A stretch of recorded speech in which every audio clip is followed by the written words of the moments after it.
안녕하십니까. 충청탑뉴스 사회로 청소를 달린다의 충청탑뉴스 반행인 가금현입니다.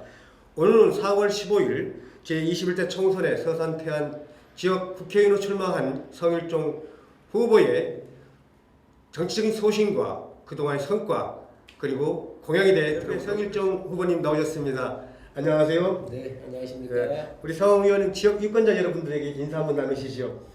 네, 안녕하십니까. 성일종 예비 후보입니다. 그동안 4년 동안 우리 주민들께서 저한테 하사하셨던 이 국회의원 관복은 정말 영광스러운 의복이었고, 또 여러분 곁에 다가가서 또 힘든 분들, 어려운 분들, 그리고 제가 꼭 가서 일을 해야 하는 곳에 서 있을 수 있도록 허락해 주셨던 아주 훌륭한 작업복이었습니다.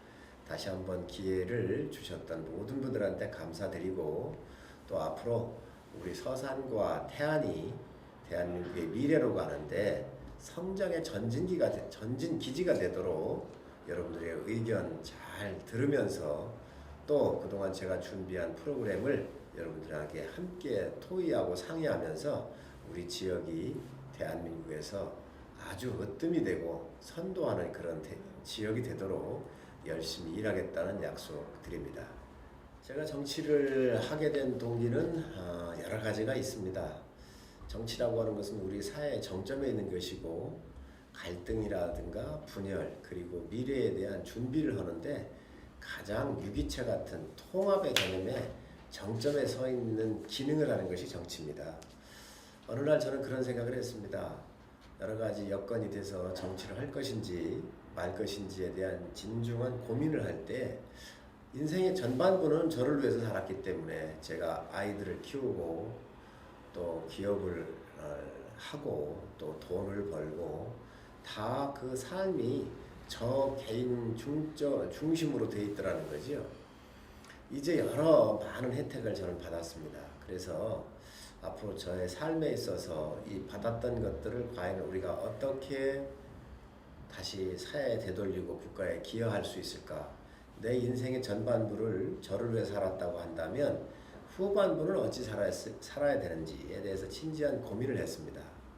돌이켜보니까 군에서는 장교 생활을 했고요. 또 기업에 월급쟁이를 시작을 해서, 그리고 또 창업을 했고 교수를 했고 많은 경험을 했습니다. 그래서 이런 과정에 받았던 것들을 우리 사회나 국가에 제가 되돌려야 되겠다는 생각을 했습니다.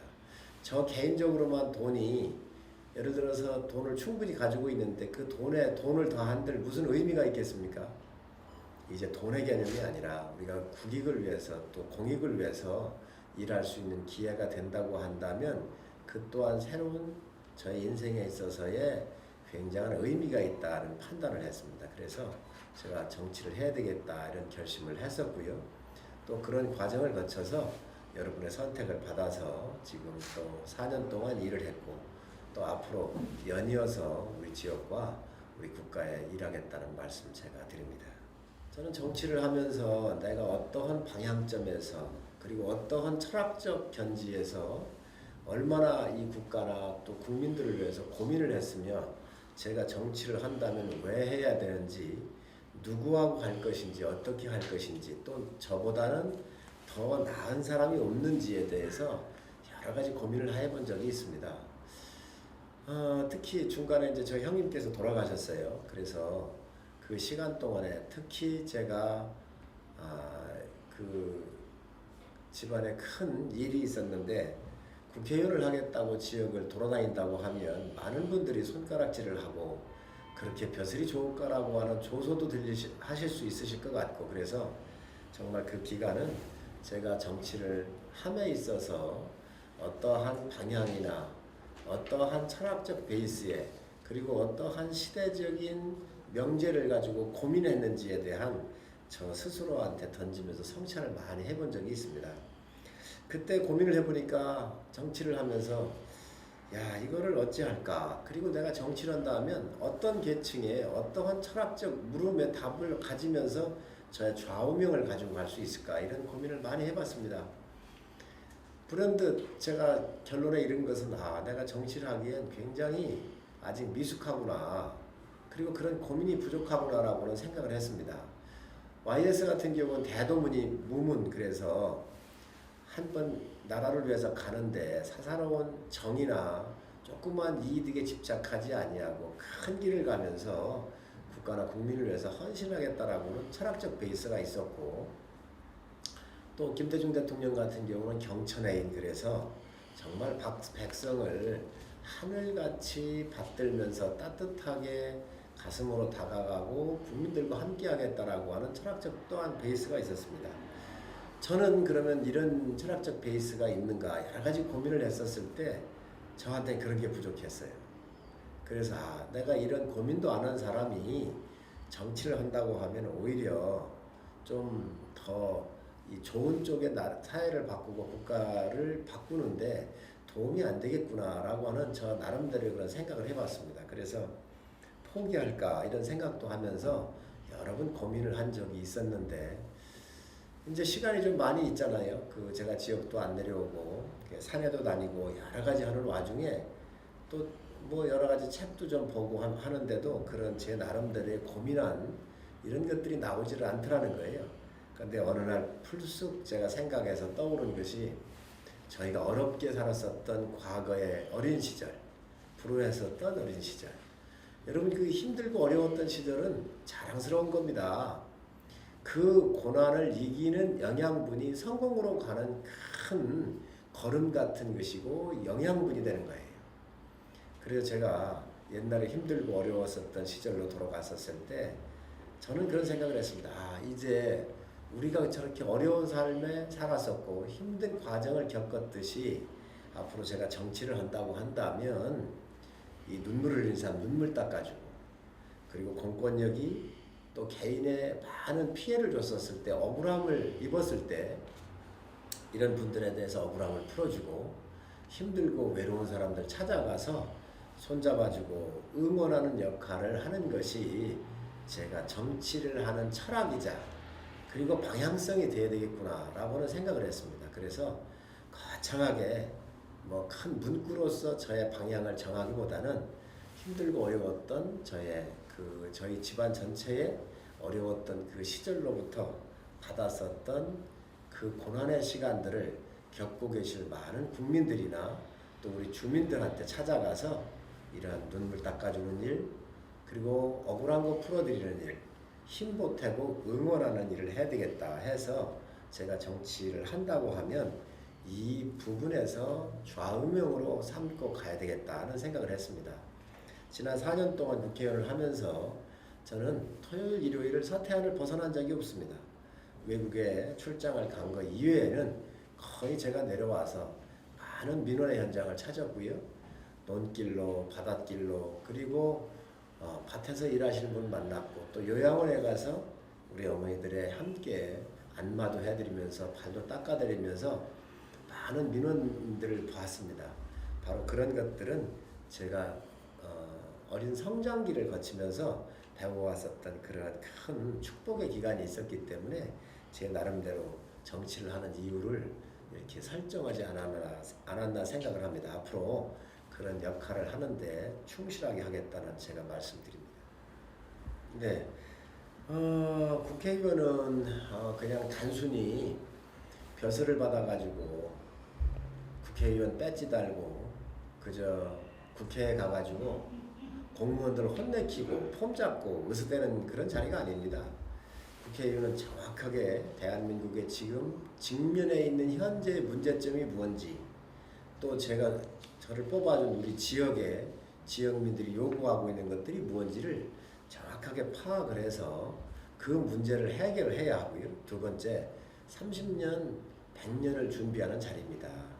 그렇게 하지 않으면 이 국회의원은 그 의미가 없다고 생각을 해요. 그래서 제가 국회의원 됐었을 때 우리 지역에 참 많은 현안이 있었습니다. 그래서 가장 보람이 있는 것은 뭐 제가 예산을 가장 역대 최고 많이 가져오고 또 그런 부분에 대해서 많은 분이 이렇게 칭찬을 해주셨지만, 사실 우리 지역에 있어서 가장 중요한 것은 제가 볼 때는 환경 문제예요.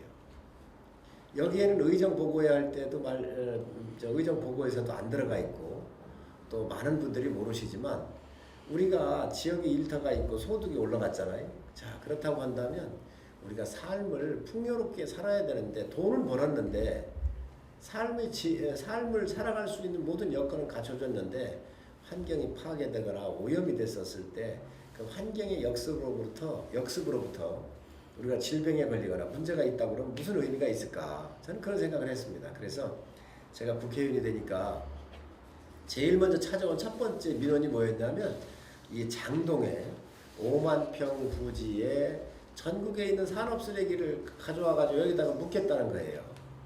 만약에 이 어마어마한 이 부지에 전국에서 버려진 산업 쓰레기를 여기에 묻었다고 한다면 거기서 나오는 폐수 그리고 썩으면서 나오게 되는 중금속 여러 가지 이런 문제점들이 있는데 이것들에 의해서 우리 시민들 건강이 무지무지 해했을 거라고 생각을 합니다. 그래서 제가 국회의원이 돼서 이것을 거의 허가 단계에 있었는데 이거를 제가 백지화시킨 것 같은 경우는 굉장히 보람이 있습니다. 아마 많은 분들이 이런 내용을 모르실 거예요. 또 이거를 백지화하기 위해서 당시에 애쓰셨던 우리 정진국 반대투쟁위원회 위원장님을 비롯한 모든 주민 여러분들에게 진심으로 감사드리고 이 산업 쓰레기장이 만약에 왔었으면 우리 이 서산 쪽 시내에 있는 3km권에 또 4km권에 있는 모든 아파트들이 다 들어갔습니다. 그래서 정말 어마어마한 환경적 재앙을 막았던 것들이 굉장히 보람이 있고요. 또 운산에도 그런 일이 있었고 대산 같은 데는 굉장히 산업시설이 많으니까 냄새가 많잖아요. VOC 그래서 이런 부분도 지금 냄새를 많이 잡아서 우리 지역 주민들한테 크게 좀 그래도 도움이 됐겠다는 생각을 가지고 있고요. 또 의료원에 서울대학교 공공사업단이 유치를 해서 지금 의료원에서 치료할 수 없는 서울대학교에 아주 좋은 그런 자원들이 오셔가지고 그동안 많은 서비스를 좀 하고 있습니다. 여기에는 뭐 일정한 사람들이 음해도 있었고 뭐 의사들이 도망갔네 이런 참 험담들도 많이 이렇게 정치적으로 이용한 부분이 있는데 전혀 그렇지 않습니다. 여기 내려오셨던 의사 선생님들 두 분은 미국으로 부부신데 유학을 가셨고 한 분은 다른 대학교 병원으로 정교수로 스카웃대 갔거든요. 그러니까 아마 서울대학교 병원에서 국가의 채용 기준에 서울대학교 교수 채용 기준에 맞추어서 선발을 하고 또 그분들이 내려오는 과정에 잠깐 비어 있었는데 이 서울대학교 병원이 우리 지역에 와 있는 것은 3년 동안 계약이 되어 있습니다. 그래서 앞으로 3년 내 동안은 이걸 하게 돼 있다는 말씀드리고 특히 서울대학교 병원은 앞으로 우리 서산의료원을 서울대학교로 100% 위탁을 다 주어서 이제 서울대학교 서산병원을 만들어야 합니다. 그게 또 이번에 공약이기도 하고요. 선례가 있습니다. 서울시에서 운영하던 보람의 병원이 서울대학교 보람의 병원으로 바꿔가지고 아주 성공적인 모델이 있습니다. 이 모델을 우리 지역에 가져오자는 것이죠. 근데 이거에 대해서 지금 조한기 후보 같은 경우는 한서대학교에 의과대학을 만들겠다 이렇게 얘기를 하는데 의과대학 하나 만드는데 굉장히 어렵습니다. 10년 걸릴지 30년 걸릴지 모릅니다. 그럼 그 사이에 우리 주민들 어떻게 하실 거예요? 어떤 의료 혜택을 받으셔야 될 거 아니에요? 우리 서산 태안이 의료의 취약지역입니다. 그래서 지금 서산 태안 같은 경우는 충청남도에 긴급한 환자를 의료 전용 응급 헬기로 대학교 병원으로 이송을 하는데 충청남도에 100대가 뜨면 50대가 우리 서산 태안에서 뜬다는 거지요. 그런 이 문제를 해결해야 될 거 아니겠습니까? 그래서 서울대학교가 와 있기 때문에 빠른 시간 내에 서울대학교를 의과대학 이 병원을 우리 서산 지역으로 완전히 유치를 해서 이제는 서울대학교 서산병원이 되도록 해야 한다. 이 말씀을 제가 드립니다. 그래서 이번에도 이 공약으로 제가 냈습니다. 그래서 제가 임기 동안에 어쨌든 서울대학교가 한 발이 우리 지역에 내디딘 것은 굉장한 의미가 있다. 이런 말씀을 드리고요. 아마 이런 것들이 굉장히 큰 보람 있는 일이었고 또 중앙에서는 우리나라 전체적으로 보면 미세먼지가 아주 극심합니다. 그래서 이 미세먼지를 잡는데 300명 국회의원 중에서는 저 한 사람밖에 없습니다. 전문가가. 그래서 이런 제가 주장했었던 예산들이 거의 다 반영이 돼서 아마 상당히 국가적으로 보면 큰 보람이 있지 않나 하는 그런 생각을 저는 하고 있습니다. 아마 이런 것들이 가장 큰 보람 아니었나 이런 생각을 가지고 있고요.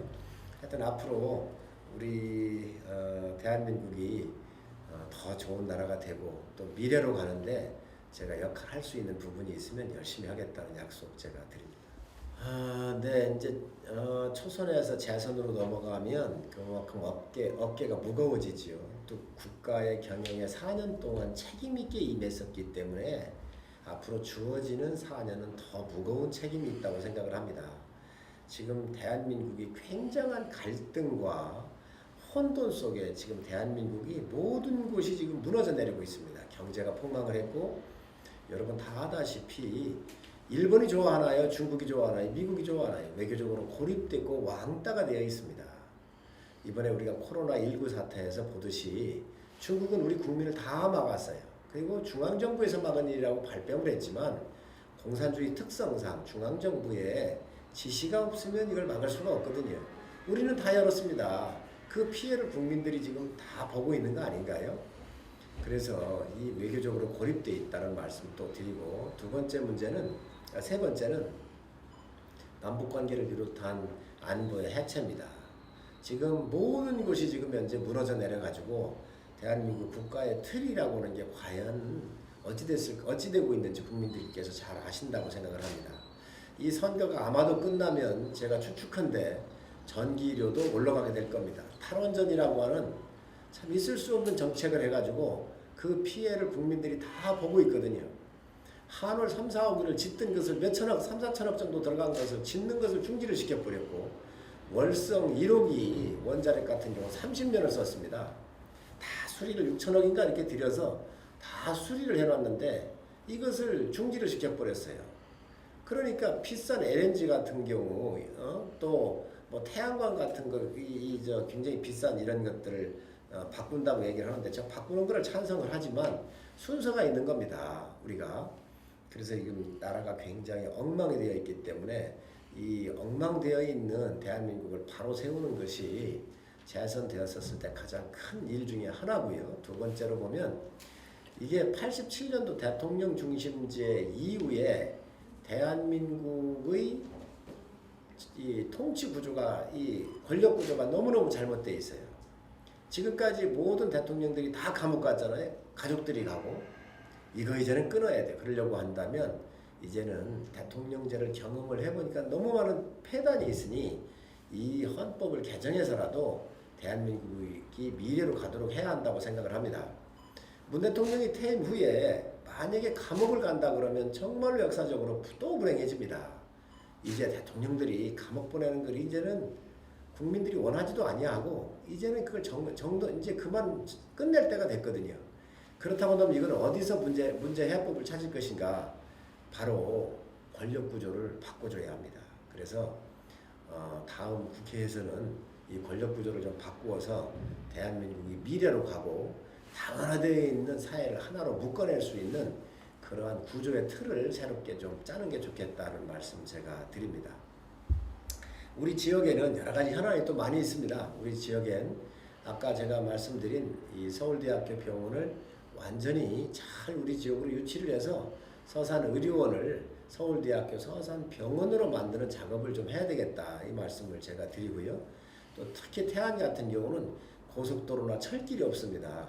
전국에서 고속도로도 없고 철길도 없는 두 개 중에 하나씩은 들어가는데 두 개가 다 없는 군이 의령과 태안입니다. 그런데 지금 우리가 잘 보면 고성 같은 경우는 인구가 26,000명에 1년에 관광객이 480만 명이 와요. 그리고 태백시 같은 경우 인구가 29,000명인데 여기에 1년에 관광객이 800만 명이 와요. 우리 태안 같은 경우는 인구가 64,000명입니다. 이게 배도 더 나요. 1년에 오는 관광객이 1,100만 명이에요. 근데 왜 태안에는 고속도로나 철길이 없습니까? 그래서 작년도부터 정부하고 다 협의를 해서 노선도까지 확정을 해놔서 이제 다음 4년 내에는 이 고속도로를 반드시 착공을 시켜야 되겠다는 생각을 가지고 있습니다. 우리가 이러한 큰 그림을 가지고 아마 준비를 하면은 우리 서산과 태안 또 태안과 서산이 유기적으로 같은 이 권역에 있으면서도 앞으로 미래에 30년, 100년을 준비를 할 수 있을 것으로 생각을 합니다. 이런 일들이 잘 진행될 수 있도록 제가 준비 잘 하겠다는 약속드립니다.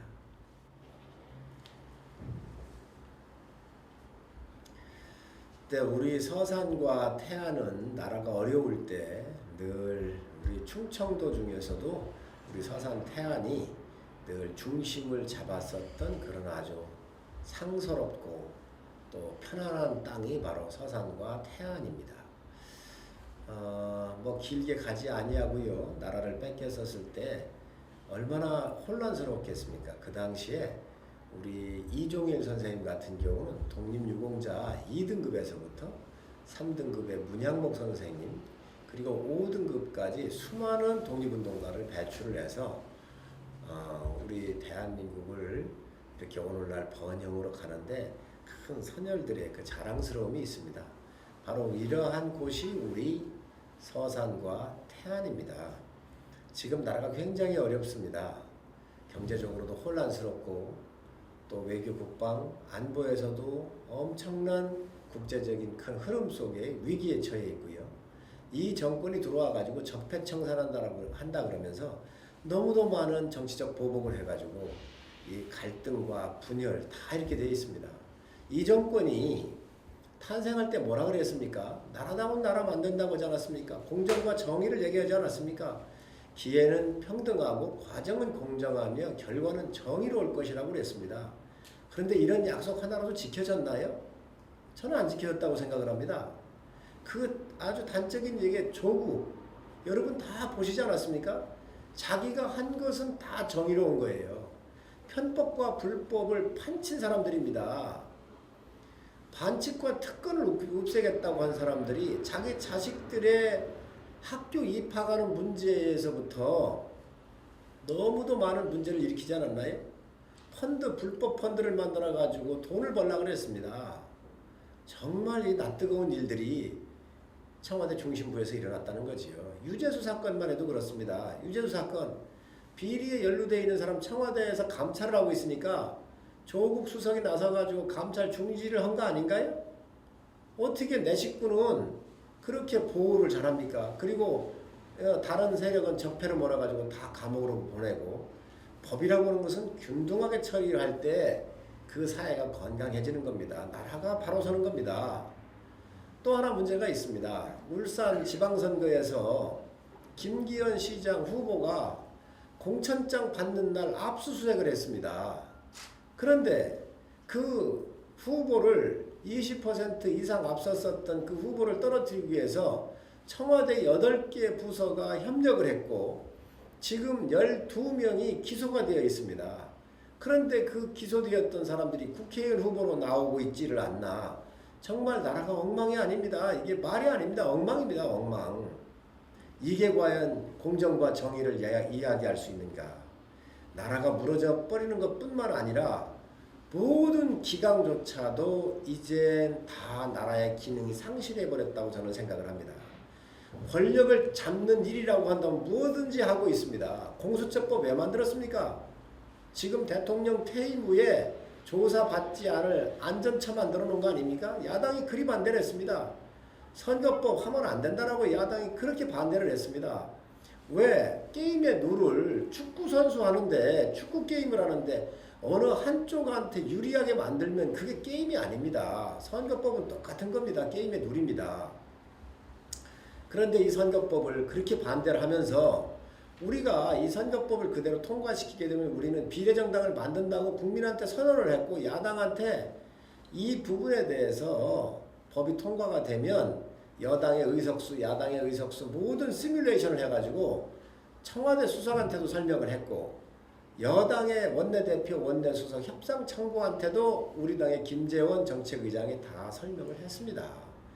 그럼에도 불구하고 공수처법은 청와대가 필요하니까 또 이 소수당을 우회한다고 하면서 선거법을 통과시킨 거 아닙니까? 서로 주고받은 겁니다.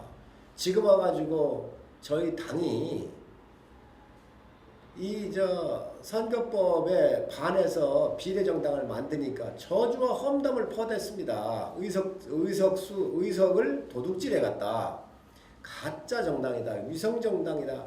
이루 말할 수 없는 폭력을 다 사용을 했습니다. 그래놓고 막상 저희가 만들으니까 자기들은 절대 만든다고 하지 안 만들겠다고 약속했던 것을 다 헌신짝처럼 버리고 그렇게 굳건하게 공조를 이루었었던 정의당조차도 버리면서 지금 그 비례 위성정당을 민주당이 만들고 있습니다. 국민 여러분, 또 우리 지역 주민 여러분, 심판해야 합니다. 정의롭지 못한 권력은 오로지 심판하는 것밖에 없습니다.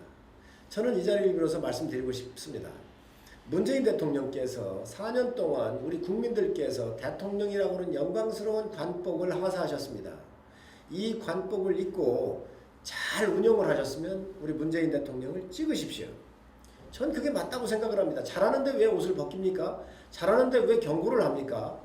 그러나 잘못했다고 한다면 국민들의 유권자의 위대한 힘으로 이번에 응징을 하고 심판을 해야 한다고 생각을 합니다.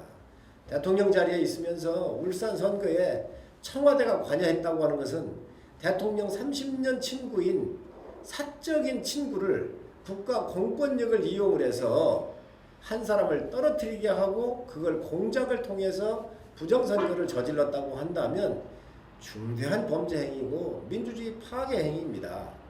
따라서 이번 선거는 무너져 내리는 이 나라와 그리고 공정치 못하고 부정하게 권력을 사용했었던 이 정권에 대한 심판이 되어야 한다고 생각을 합니다. 나라 망친 문재인 정권 심판하는데 우리 당원 여러분 다 힘 모아서 많은 주민들에게 알려주시고 또 당의 책임을 다 해주셨으면 좋겠습니다.